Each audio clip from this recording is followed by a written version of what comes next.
Anti narcotics force Pakistan نے 23 اکتوبر سے 29 اکتوبر کے دوران 51 کارروائیوں میں 1164 کلو منشیات برآمد کر لی۔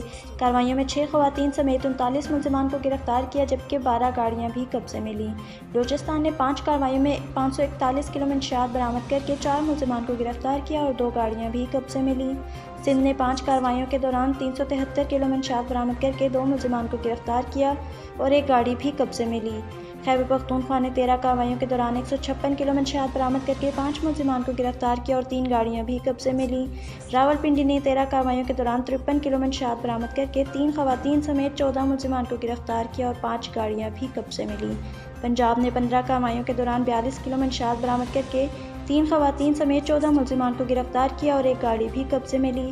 تمام مقدمات انسداد منشیات ایکٹ کے تحت متعلقہ تھانوں میں درج کر کے مزید تحقیقات کا آغاز کر دیا گیا ہے۔